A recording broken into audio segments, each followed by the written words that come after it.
Hello प्यारे बच्चों, welcome back to our channel. तो हम ये चैप्टर कर रहे थे मॉलिक्यूलर बेसिस ऑफ इनहेरिटेंस, जिसमें हमने लास्ट लेक्चर में पढ़ा था कि जेनेटिक मटेरियल होता है न्यूक्लिक एसिड। न्यूक्लिक एसिड में हमारे पास में होते हैं डीएनए, आरएनए। हमने पढ़ा था डीएनए का स्ट्रक्चर, डबल हेलिकल मॉडल जो कि वॉटसन एंड क्रिक ने दिया था। हमने उसके सारे फीचर्स देखे थे, हमने कुछ न्यूमेरिकल भी देखे थे जिसमें हमने शर्गाफ रूल वगैरह सब कुछ देखा था। आज हम पढ़ने वाले हैं the search for genetic material के बारे में, जिसके अंदर हम पढ़ेंगे कौन कौन से साइंटिस्ट थे जिन्होंने मिलकर ये डिस्कवर करा कि जेनेटिक मटेरियल आपका डीएनए है मेनली, और वायरसेस के अंदर में हमारे पास में क्या आता है, आरएनए आता है। बट बेसिकली हमें देखने वाले हैं कि डीएनए जेनेटिक मटेरियल है, कैसे सर्च किया गया था। बट पहले मैं आगे चलूं इससे पहले मैं तुम्हें कुछ सवाल पूछती हूँ लास्ट लेक्चर के बारे में, और तुम्हें पक्के से कमेंट सेक्शन में अपने कमेंट्स बताने हैं, है ना।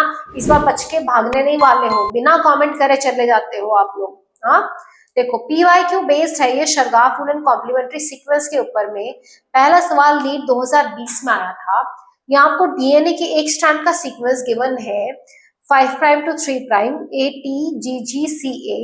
आपको कॉम्प्लीमेंट्री स्ट्रैंड का सीक्वेंस बताना है। कॉम्प्लीमेंट्री स्ट्रैंड का मतलब क्या होता है बेटा, 3 प्राइम से 5 प्राइम वाला, उसका सीक्वेंस आपको बताना है। कमेंट सेक्शन में आप सीक्वेंस मुझे बताओगे, बहुत आसान सवाल है। नेक्स्ट है, एक डीएनए के अंदर अगर एडेनिन का प्रोपोर्शन 20% है तो आपको साइटोसिन का प्रोपोर्शन पूछा है, नीट 2019 का। हिंट देती हूँ, शर्गाफ रूल का इस्तेमाल करते हुए इसका आंसर आपको निकालना है। दोनों सवालों के जवाब आप कमेंट सेक्शन में मुझे लिख करके भेजोगे पक्का से, है ना। अब हम स्टार्ट करते हैं दैट ट्रांसफॉर्मिंग प्रिंसिपल के साथ में। अभी तक क्या था, मेंडल वगैरह की डिस्कवरी आ चुकी थी हमारे में, है ना। मेंडल के लॉज आ चुके थे हमारे पास में, TH मॉर्गन वगैरह की चीजों के बारे में आपने प्रिंसिपल ऑफ इनहेरिटेंस पढ़ा होगा, सटरन-बर्बरी की थ्योरी पढ़ी होगी आपने। तो इन सब के बेसिस पे एक सर्च तो कन्फाइन हो गई थी, और वो सर्च आ गई थी न्यूक्लियस के अंदर में, क्रोमोसोम के ऊपर में। अब उसमें भी हमारे पास में जेनेटिक मटेरियल डीएनए है, ये विद टाइम साइंटिस्ट ने पता कराया था। सबसे पहले साइंटिस्ट हमारे पास में आए थे फ्रेडरिक ग्रिफिथ, जिनके एक्सपेरिमेंट को हम ट्रांसफॉर्मिंग प्रिंसिपल एक्सपेरिमेंट कहते हैं। 1928 के अंदर में इन्होंने एक सीरीज ऑफ एक्सपेरिमेंट्स करे, मतलब बहुत सारे स्टेप्स थे इसके अंदर में, और इन्होंने करा बैक्टीरिया के ऊपर एक्सपेरिमेंट, जिस बैक्टीरिया का नाम था स्ट्रेप्टोकोकस निमोनियाe। ये क्या करता था बेटा, ये निमोनिया डिजीज कॉज करता था, और निमोनिया किसको इम्पैक्ट करती है, तुम्हारे लंग्स को इम्पैक्ट करती है, ठीक है। तो अब इन्होंने ऑब्जर्व करी कि इसकी दो कॉलोनीज थी, एक थी स्मूथ कॉलोनी S स्ट्रेन, एक थी रफ कॉलोनी। स्मूथ कॉलोनी बाहर से एकदम स्मूथ सी दिखती है, शाइनी सी नजर आती है। क्यों नजर आती है, क्योंकि इसकी सरफेस पे म्यूकस या पॉलीसेकेराइड का कोट प्रेजेंट होता है। जबकि R स्ट्रेन की सरफेस कैसी है, बहुत खुरदरी सी, रफ सी है। क्यों, क्योंकि इसके पास म्यूकस या पॉलीसेकेराइड का कोट प्रेजेंट नहीं होता है। ये जो स्मूथ स्ट्रेन थी ये क्या होती है, वायरुलेंट होती है। वायरुलेंट का मतलब होता है जिसमें डिजीज कॉजिंग एबिलिटी प्रेजेंट होती है। तो ये जो स्मूथ सी दिखने वाली कॉलोनी है जिसमें म्यूकस का कोट प्रेजेंट है, ये वायरुलेंट है। जबकि R स्ट्रेन जिसपे कोई भी कोट प्रेजेंट नहीं है, वो है एवायरुलेंट, मतलब उसमें डिजीज कॉज करने की क्षमता प्रेजेंट नहीं है। इसको ऐसे समझ सकते हो कि जो बहुत चिकने लोग मतलब होते हैं ना, जो चापलूस लोग होते हैं, वो कैसे होता है, बाहर से आपको बहुत अच्छे लगेंगे, मीठा मीठा बोलेंगे आपको, है ना, बट अंदर से जहर भरा हुआ है। तो ये S स्ट्रेन वो ही है, बाहर से दिखने में एकदम स्मूथ सी, बट अंदर से क्या कर रही है, बीमारी कॉज कर रही है, निमोनिया। और रफ वाले बेचारे चाहे भले बाहर से रफ है, आपसे बोलने के तो थोड़े कड़वा बोलेंगे, बट दिल के बहुत अच्छे, एवायरुलेंट है, कोई बीमारी कॉज नहीं करेंगे। अब ग्रिफिथ ने क्या करा, ये स्ट्रेन को माइस के अंदर में इंजेक्ट करा 1 बाय 1। तो सबसे पहले उन्होंने S स्ट्रेन को इंजेक्ट करा, तो माइस को निमोनिया हो गया, उसकी डेथ हो गई। सेकेंड टाइम उन्होंने लाइव R स्ट्रेन जब इंजेक्ट करी तो माइस को निमोनिया नहीं हुआ, वो सर्वाइव कर गया। जबकि दोनों निमोनिया की ही स्ट्रेन है, दोनों स्ट्रेप्टोकोकस निमोनिया की स्ट्रेन है। Smooth colony and R colony, दो अलग अलग कॉलोनीज है यहाँ पे। बट एक तो माइस की डेथ कर रही है, दूसरा माइस की डेथ नहीं कर रहा है। अब ग्रिफिथ ने क्या करा, इस बैक्टीरिया को हीट करके इसको किल कर दिया। अब इसने सोचा कि इस हीट किल को मैं माइस के अंदर में इंजेक्ट करके देखता हूँ। तो इन्होंने देखा इस बार माइस सर्वाइव कर गया, माइस तो मरा ही नहीं। सिर्फ बैक्टीरिया को हीट से मारने पर जब हमने उस बैक्टीरिया को माउस में डाल के देखा तो माइस सर्वाइव कर गया हमारे पास में। तो अब इन्होंने सोचा कि और मैं ट्राई करता हूं, तो इन्होंने क्या करा, इस हीट किल एस बैक्टीरिया को लाइव आर बैक्टीरिया के साथ में कंबाइन करा और दोनों को माउस के अंदर में इंजेक्शन लगा दिया। जब इन्होंने इंजेक्शन लगाया तो इन्होंने देखा कि अभी माइस को निमोनिया हो गया और माइस मर भी गया उस निमोनिया से। तो ऐसा होना तो नहीं चाहिए था, क्योंकि हीट किल एस स्ट्रेन कैसी है, ए वायरुलेंट है, निमोनिया नहीं करती है। लाइव आर स्ट्रेन भी ए वायरुलेंट है। जब दोनों ए वायरुलेंट स्ट्रेन को इंजेक्ट करा तो आखिर माइस को निमोनिया हुआ तो हुआ कैसे और वो मर कैसे गया। तो इन्होंने इसकी डेड बॉडीज को एनालाइज करा और इसकी डेड बॉडी से रिकवर करे लाइव एस बैक्टीरिया। तो जिस माउस को उन्होंने क्या करा था, एक्सपेरिमेंट करा था, उसके अंदर में इंजेक्ट किए गए थे हेचकिल एस स्ट्रेन और लाइव आर स्ट्रेन, उसकी बॉडी में लाइव एस बैक्टीरिया आखिर कहां से आया।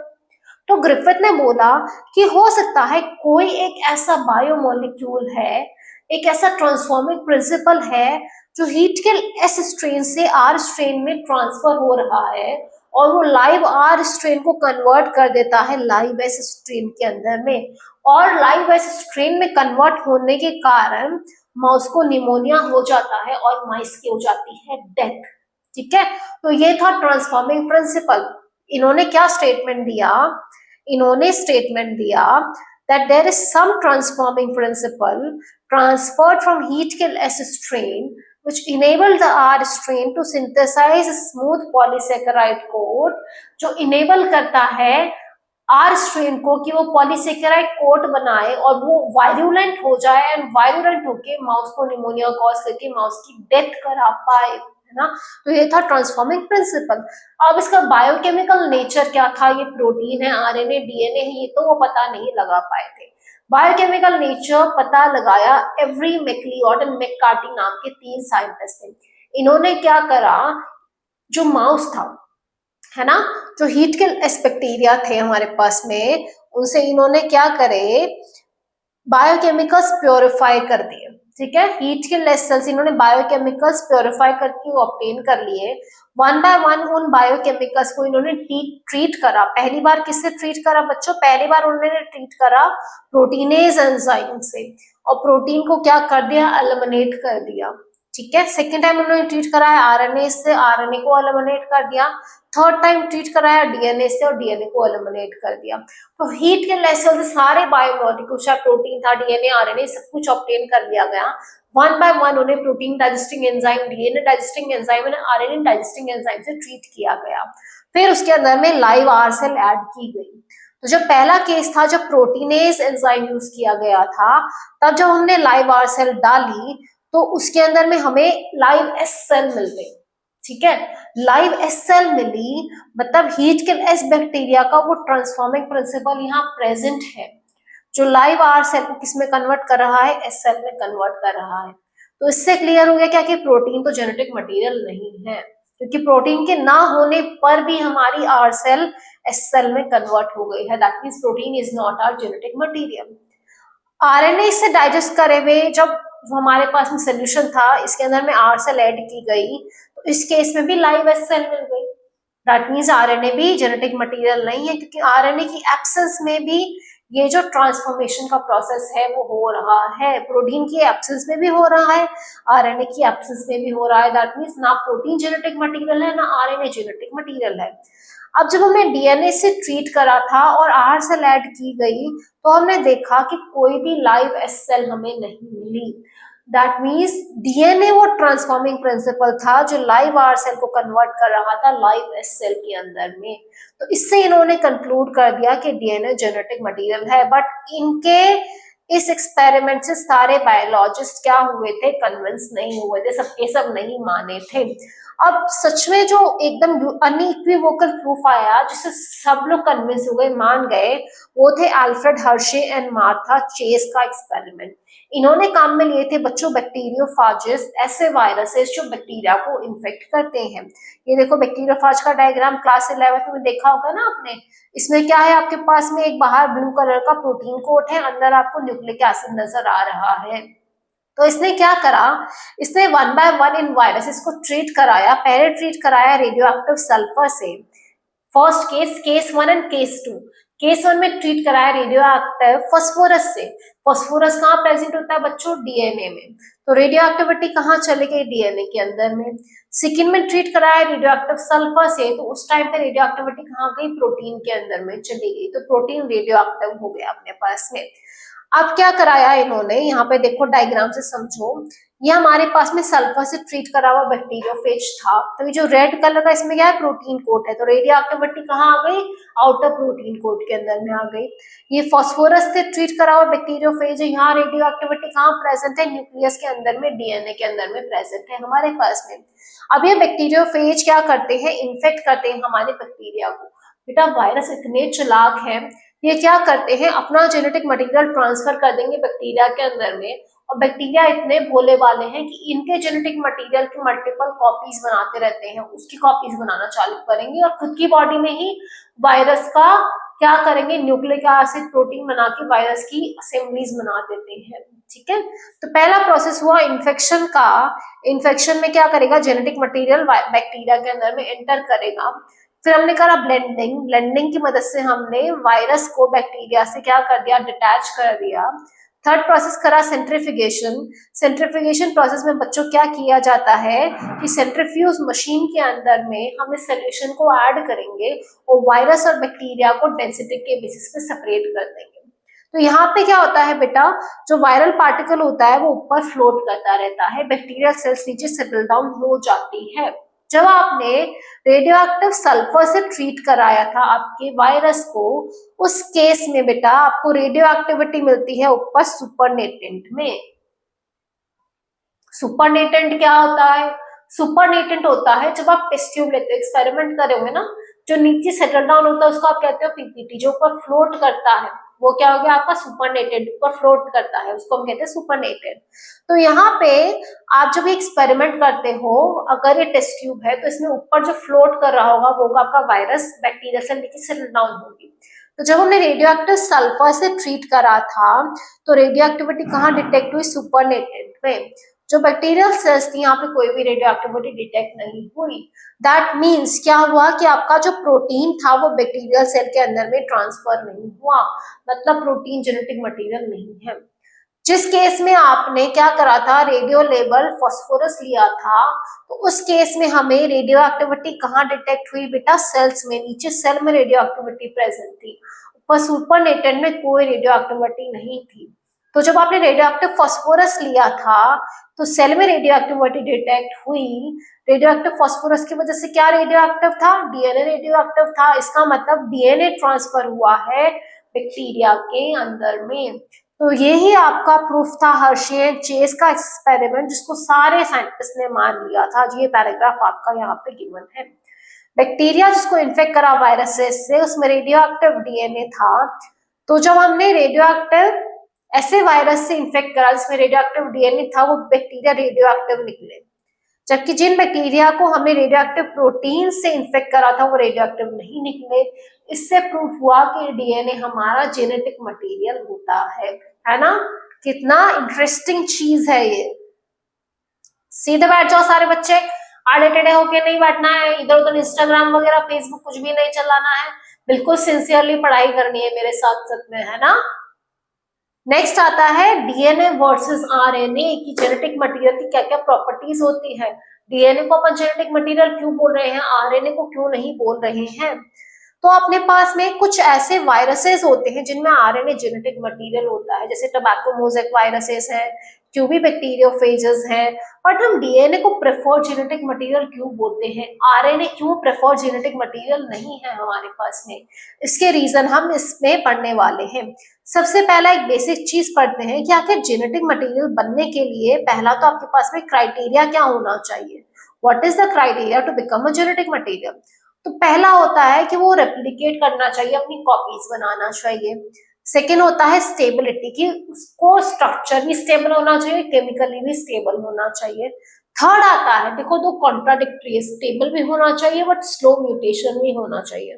तो थर्ड कह रहा है कि म्यूटेशन होने चाहिए बट बहुत स्लो म्यूटेशन होने चाहिए, ताकि इवोल्यूशन का स्कोप रहे, with period of time evolve हो पाए, है ना। जैसे अभी कोविड आया तो विथ पीरियड ऑफ टाइम ऐसा कुछ चेंजेस हो जाए कि हमारे डीएनए में अपने आप ही क्या हो गया, कोविड के लिए रेसिस्टेंस आ जाए, तो ये तो पॉजिटिव हुआ ना हमारे लिए।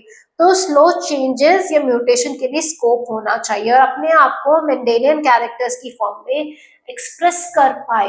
अब जो पहला फीचर है रेप्लिकेशन, ये तो डीएनए में भी है आरएनए में है, दोनों अपनी कॉपीज बनाते हैं। फिर आरएनए को क्यों बोल रहे हो, तो इसका रीजन है उसके स्ट्रक्चर के अंदर में बेटा। हमने पढ़ा था कि जेनेटिक मटेरियल क्या है, स्टेबल होना चाहिए, एज के साथ में, लाइफ साइकिल के साथ में चेंज नहीं हो, है ना। ऐसा नहीं है कि आप क्या हो रहे हो, आज आप 12 साल के हो तो आपकी शक्ल अलग है, 14 साल में एकदम ही आप ऐश्वर्या राय बन जाओ, हाँ, ऋतिक रोशन लगने लगे, तो ऐसा नहीं होगा, आपकी शक्ल थोड़ी थोड़ी मिलती है ना। तो क्या होना चाहिए हमारे पास में, स्टेबिलिटी हो।